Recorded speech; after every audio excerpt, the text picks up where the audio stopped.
Magandang buhay sa ating lahat. Have a good day. We're here to study our lesson 41, Give Up to Go Up.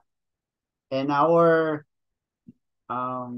text is makikita natin sa 1 Timothy chapter 4 verses 8 to 10. This is our text. Physical training is good, but training for godliness is much better, promising benefits in this life and in the life to come. This is a trustworthy saying. Everyone should accept it. This is why we work hard and continue to struggle. For our hope is in the living God, who is the Savior of all people and particularly of all believers. Later, we will ponder and meditate this text along the way of our discussion. Ngayon, pag-uusapan natin the law of sacrifice. Kahit hindi tayo presidente, pero mayroon naman tayong mga responsibilities na hinahawakan, di ba? Pagpasok natin sa pagkapulis, yan, kahit nasa mababa tayo na rangko, meron pa rin tayong responsibilities. So, we are also considering na naging leader na rin tayo.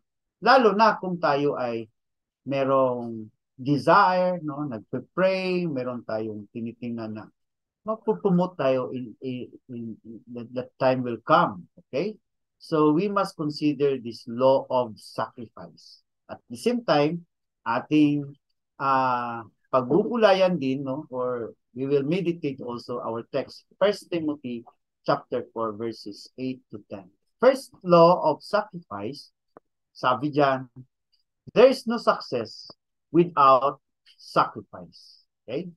Every person who has achieved any success in life has made sacrifice to do so. Okay? So sa lahat, lahat natin, pati sa pag-aaral natin noon, di ba? Sumikap tayo na makapasa sa ating mga grade level, part na yon sa sakripisyo na ginawa natin para tayo makakamta natin ang ating desire, ating success. Okay? So, ngayon ay naging pulis na tayo. Naging pulis na kayo.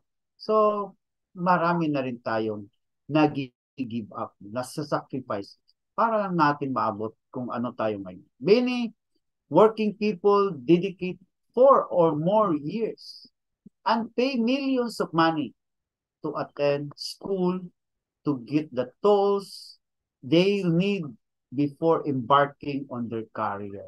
Yan, totoo yan, no?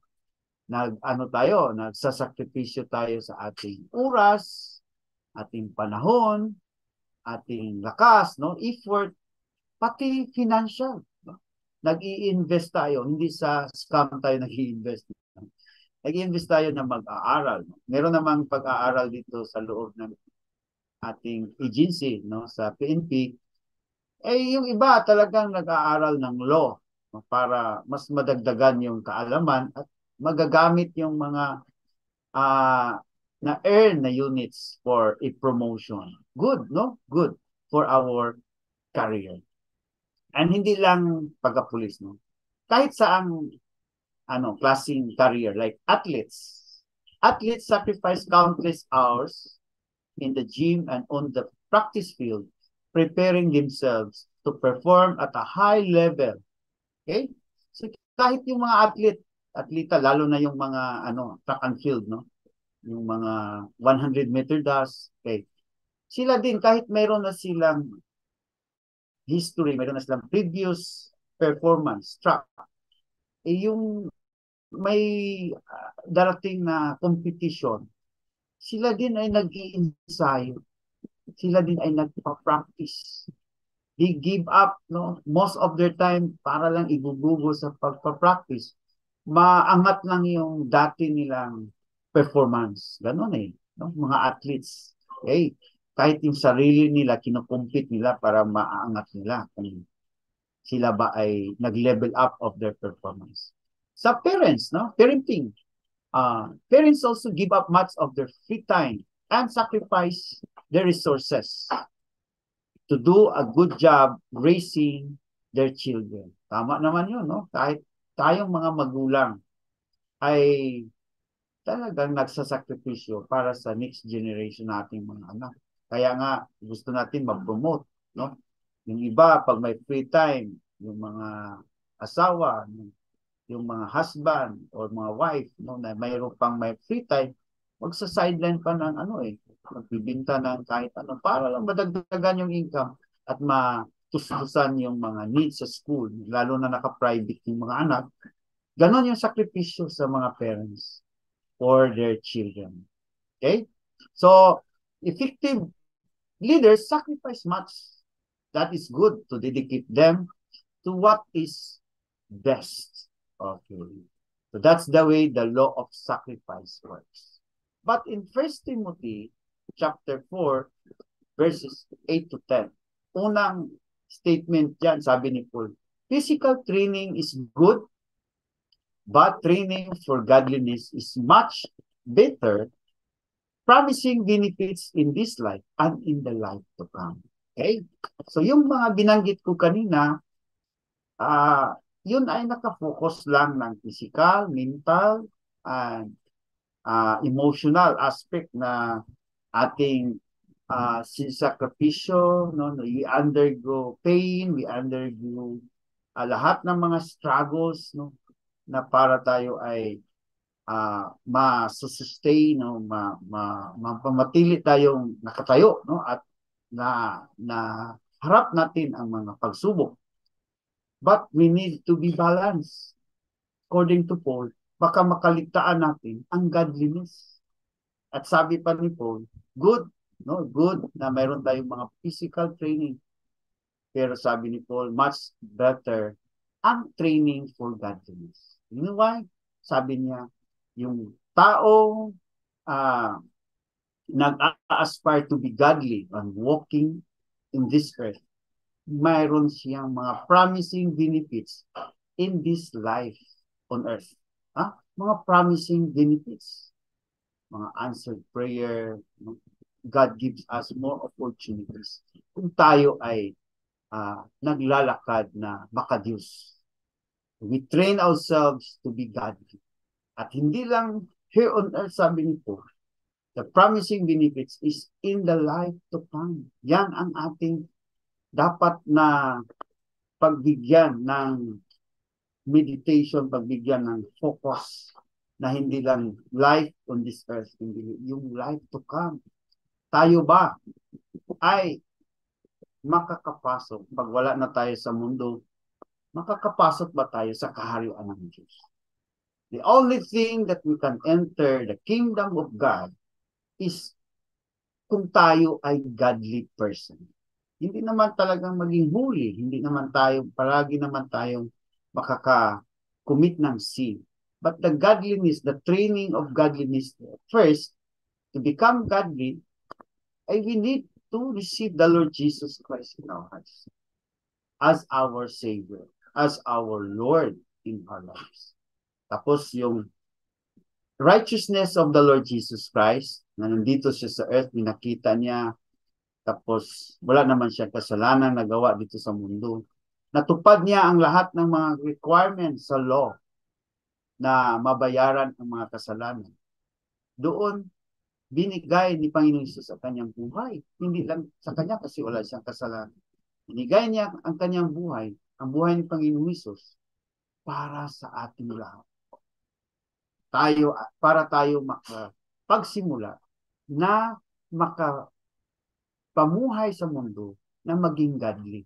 Not on our own effort or not on our own works, but because of the sacrifice of Jesus Christ. From there, doon na natin, no, igugugol yung training for godliness. Nakamtanan natin ang being godly because of Jesus Christ. But we need to train ourselves because hindi tayo sanay na maglakad sa light, no? Na sumusunod kay Panginoon Jesus. But that time, as we desire to be godly, we need to follow Jesus Christ. We need to receive Him in our lives. there na magsisimula tayo na turuan natin yung sarili.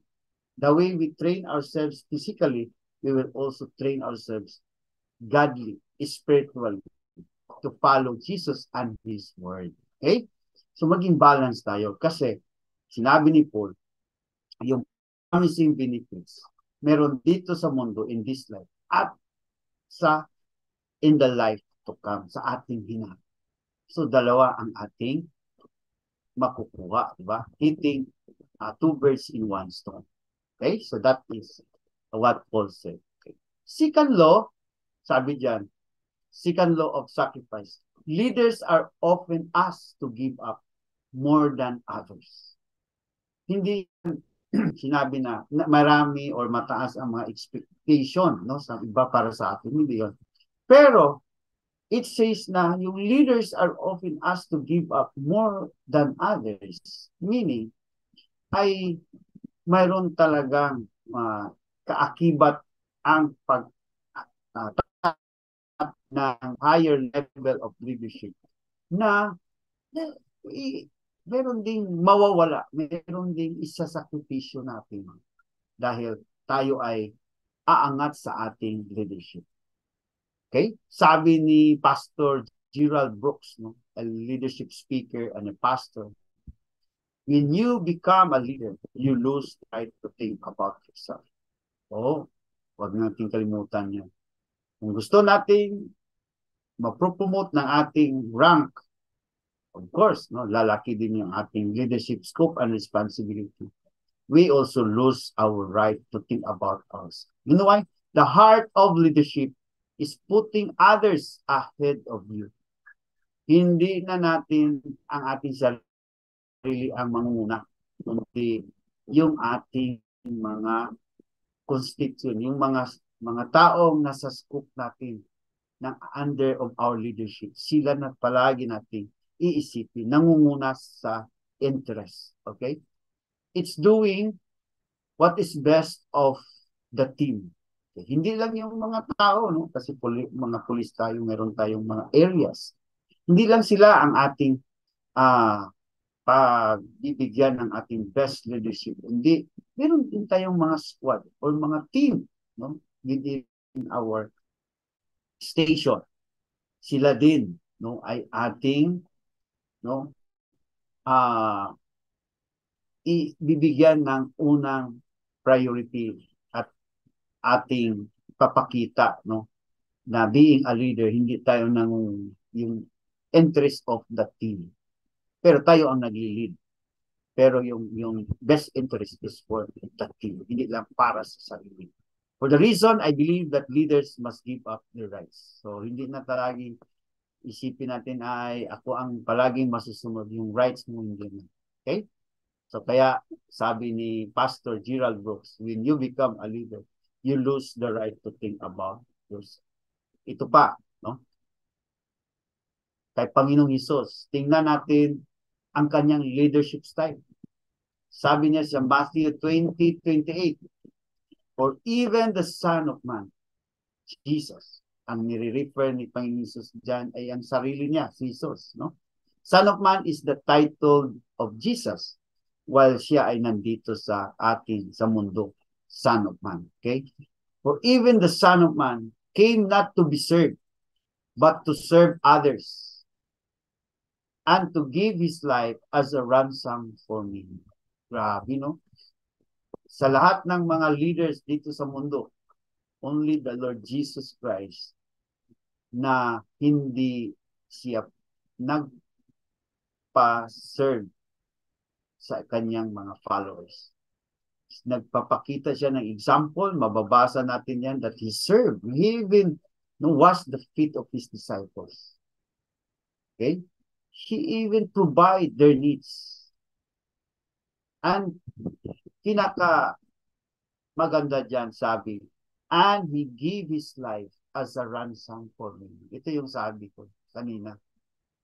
Nga, if we allow ourselves to be trained to live a godly life, first of all, tanggapin natin si Panginoon Jesus. Kasi siya ang unang nagbibigay sa atin ng everlasting life. He gave His life for us to live. tayo ay makasalanan. And according to Paul in Romans chapter 3, chapter 6, verse 23, sabi diyan is, for the wages of sin is death, and the gift of God is everlasting life in Jesus Christ. So for the wages of sin is death. Tayong lahat dito sa mundo, mga tao sa mundo, ay makasalanan. At tayo ay mayroong penalty na kamatayan.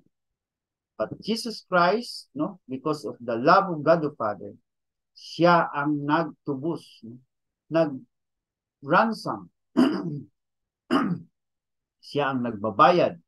No, he gave his life for us to receive the everlasting. So ganyan ang leadership ni Jesus. He is very willing to give up his life para lang natin, sa atin, na magkaroon ng pananampalataya. Okay? So that's the leadership of our Lord Jesus Christ. Okay. The law of sacrifice number 3, you must keep giving up and staying up. Okay? Most people are willing to acknowledge that sacrifices are necessary in a leadership career to make progress. Okay? So, tama naman yun, di ba? Nasa, pa tayo, mababa na rangko ay talagang we give everything, no? We sacrifice everything para yung leadership career natin ay magpo-progress. Makikita lagi na, sa ating mga mindset na we acknowledge na gagawin natin ito kahit sakripisyo ito kasi para sa career natin. They will take an undesirable territory to make a name for themselves. Oo, di ba? Makikita natin, no? Na bakit ba itong baguhan? No? Nasa PO1 pa ba siya? Mostly maraming nag-i-envy, no? Yung mga matagal na sa kanilang trabaho, mayroon silang inggit, no, sa mga bagong pasok kasi napaka sipag at palaging, no, nag-offer ng extra time para sa boss, no, para sa mga higher ups natin. I'm very willing, no, always yes, no, sa mga pinagpagawa. Kung mayroong mga kasamahan dyan na maraming alibay, maraming ayaw, no, yung nasa lower rank at saka baguhan, talagang magbubuluntaryo yun, di ba? Sabihin natin, sip-sip. Hindi, no? Kasi iniisip din niya yung progress of his or her career. Baguhan siya. Una, siguro gusto niya matuto siya. Baguhan pa siya eh. So, kaya kung kaya pa niya sa oras, kaya niya sa kanyang lakas at sa kanyang mga natutunan sa training, gusto pa rin niyang matututo, no, sa field na talaga. So, yun ang gusto niya. Gusto pa niyang marami pa siyang matutunan. Pangalawa, kung darating ang panahon na may mga opportunity for vacancy of promotion, gusto niya, yung name niya ay, no? Marami nang masasabi ang kanyang higher ups, pwede siyang i-recommend. Ganun yung yung sistema, di ba? And they will move their family to a less desirable city to accept a better position. So to the point, no, kung mayroong pamilya siya tapos mayroon ng opportunity for promotion doon sa maliit na municipality, malayo, no, hindi urbanized, ay to the point, no, mas maganda yun. Dadalhin mo yung pamilya mo, magsasakripisyo yung mga bata, mag-aaral sa anong klaseng paaralan na meron doon, no, pagkain, kung anong meron doon. Okay lang for a better position. Later on, lilipat naman ako na daladala ko na yung career ko na naaangat na. Ganun na eh. Willing to sacrifice. Now, according to Paul, this is a trustworthy thing. Sabi niya yung kanina na yung physical training is good but yung godly training is much better. Yun ay trustworthy saying. Totoo yun. Sabi kay Paul kay Timothy, kasi si Timothy, hindi siya police. Pero, isa din siyang designated pastor ni Paul sa isang church. Ganon ang training na uh, ginawa ni Paul kay Timothy. Kaya pinagsabihan niya, this is trustworthy saying. And everyone should accept it.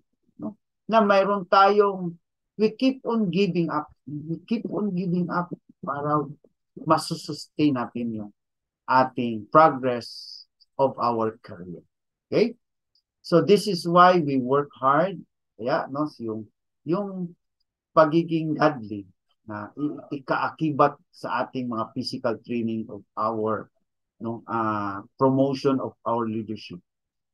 Maraming struggle dyan kasi kung we walk with the Lord, yung mga gumagawa ng masama, yung mga nasa kadiliman at mag-aasik ng masama sa dilim, tayo, when we walk with the Lord, when we receive Jesus Christ in our hearts, si Kristo ay light.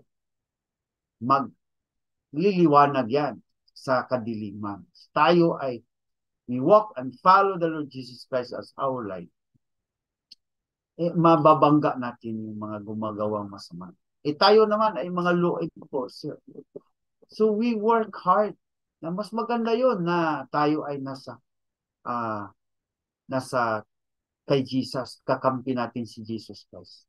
We desire, we commit to be godly. So, mas maganda yon, madali nating maipatupad ang batas. Kasi ang batas palaging nasa katotohanan. Palaging nasa mga inaapi, di ba? So, mas madali yun. Pero, ang struggle dyan, kaya sabi to, continue to struggle, mas dito sa earth, natin, mas malakas yung yung mga gumagawa ng masama. Doon tayo nag-i-struggle. But remember, no, na this is trustworthy saying. Hindi tayo nag-iisa. Hindi tayo nag-iisa. Sana, no, by God's grace, tutulungan tayo ng Panginoong Hesus at the Holy Spirit na yung protection natin kung we will decide wisely and we will decide godly. Ipatupad talaga natin ang batas kahit sino ang masagasaan kasi yun ang tama at matutuwid natin mga baluktot na mga kasamaan. Then, yan, hindi tayo pababayaan ng ating Diyos.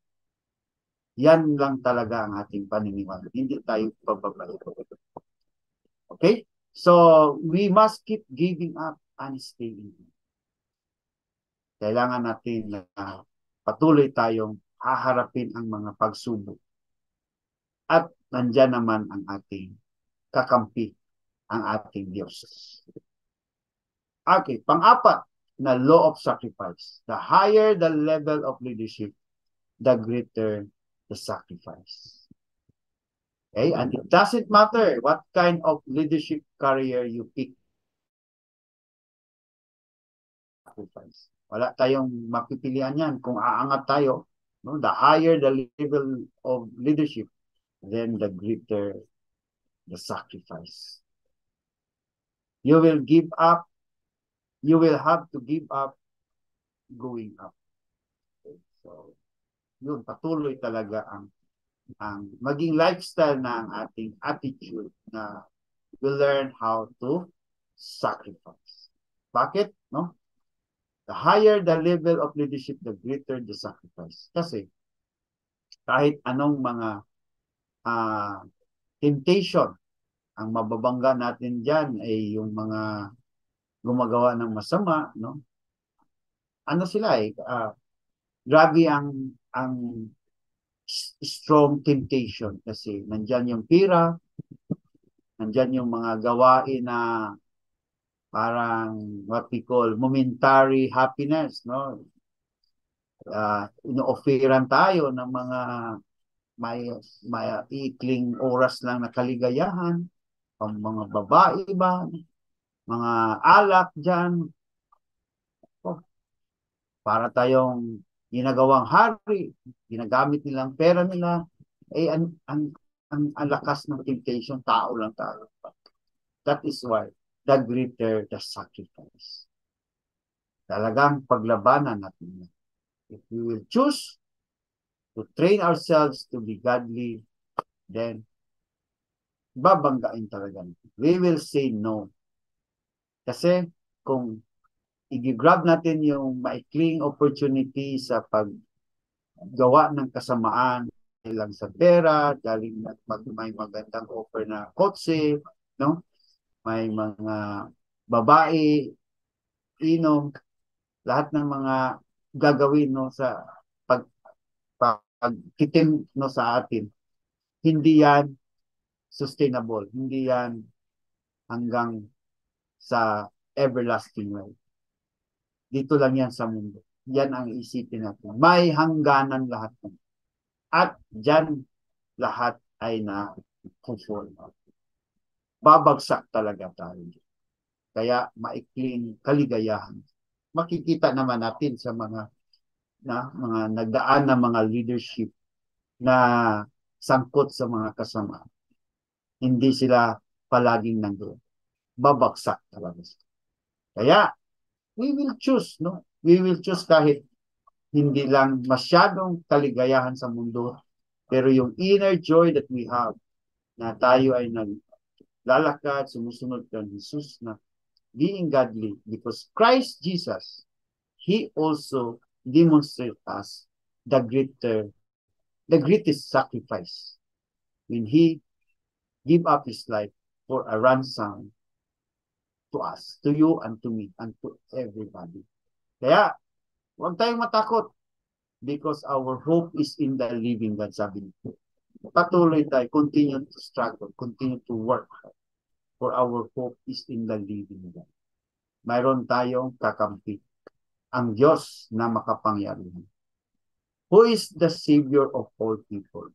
Siya nga gumagawa na siya ang creator, siya pa ang magsisave sa lahat ng mga tao kung sino lang ang merong pananampalataya. And particularly of all believers. Ang tatanggapin lang sa kaharian ng Diyos, yung merong pananampalataya. Siya lang ang consider na godly, not because of ginagawa niya, but because of the Lord Jesus Christ na kanyang tinanggap sa buhay. Okay? So yun ang pang-apat. The higher the level of leadership, the greater the sacrifice. The more that we need God. Okay? Because yung promising benefits is also here in the earth and also the life to come. Now, let's have a break room, no? Mag small group tayo at meron tayong mga discussion among the small groupings. Okay? So, ito yung i-consider natin na i-discuss among the groups. What is your career plan as a police officer? Where do you want to bring your career? Would you like to be promoted? Would you like to be a PCO through lateral means? Ganon yung ating mga desire. Gusto tayo. It's not, hindi yan, problema. Hindi yan masama kung mag-a-aspire tayo ng promotion. But, if so, what do you think you need to sacrifice to make this desire a reality? Doon tayo mag-focus ng ating discussion. Meron tayong mga plano, meron tayong mga ambition sa ating career. What do you think you need to sacrifice to make this desirable a reality? And I hope and I pray na isasama natin kaakibat yung training of godliness. Na tayo ay talaga susunod kay Panginoong Jesus as our light and tayo ang light bearer. We will let that light shine in the darkness. Ipapatupad talaga natin ang batas at yung mga gumagawa ng masama, itutuwid natin by showing the godliness in our lives. Okay? So, thank you for listening sa ating lesson na the law of sacrifice. Go up, give up to go up. Okay? Then, lahat tayo ay mag-sharing sa ating small group. Okay? God bless everyone.